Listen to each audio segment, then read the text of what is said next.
Welcome to Session 21, Parallel Lines and Transversals. We will build the idea visually, solve a complete example, and finish with a short independent check. By the end, you will be able to recognize corresponding alternate interior and same-side interior angle pairs. Decide whether a named pair is equal or supplementary. Use angle relationships to solve multi-step algebra problems.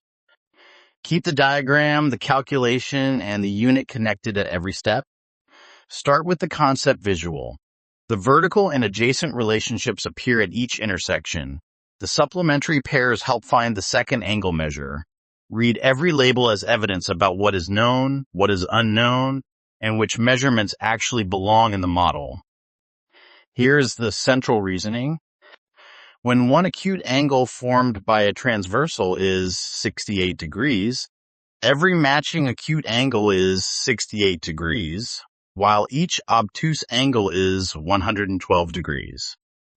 The entire diagram therefore contains only two measures unless the lines are perpendicular. When parallel lines are cut by a transversal, position matters.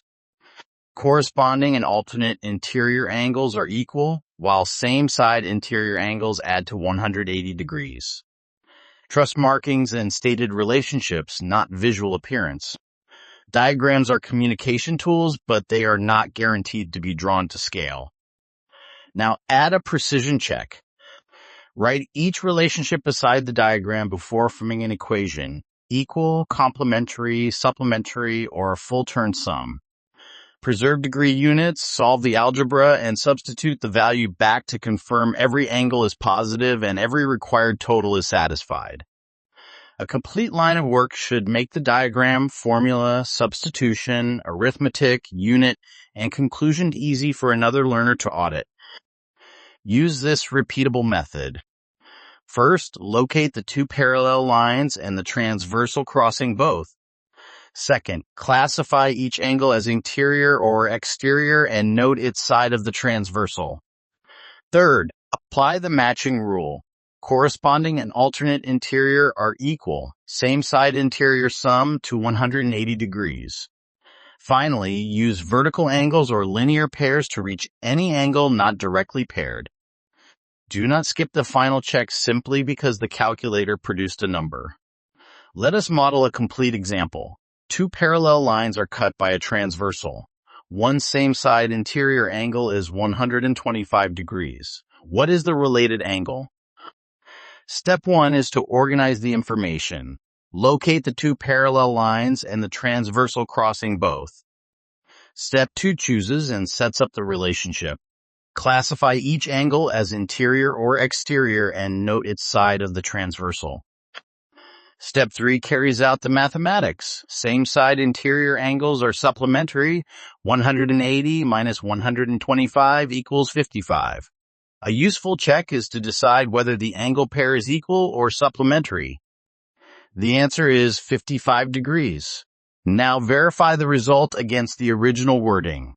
The quantity, numerical size, and unit must all make sense together. Now it is your turn.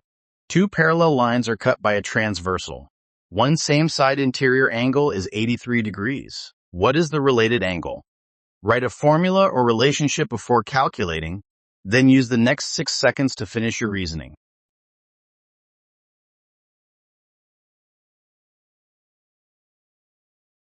The model answer is 97 degrees. Same-side interior angles are supplementary. 180 minus 83 equals 97. A useful check is to decide whether the angle pair is equal or supplementary. Use this coaching check as well. First, decide equal or add to 180 in words, then write the algebra equation. Session recap. First, locate the two parallel lines and the transversal crossing both. Next, classify each angle as interior or exterior and note its side of the transversal. Then, apply the matching rule. Corresponding alternate interior are equal, same side interior sum to 180 degrees. Finally, use vertical angles or linear pairs to reach any angle not directly paired. A strong geometry solution is more than arithmetic. It identifies the requested quantity, represents the structure, calculates carefully, and checks the meaning of the result. Carry that full habit into the next session.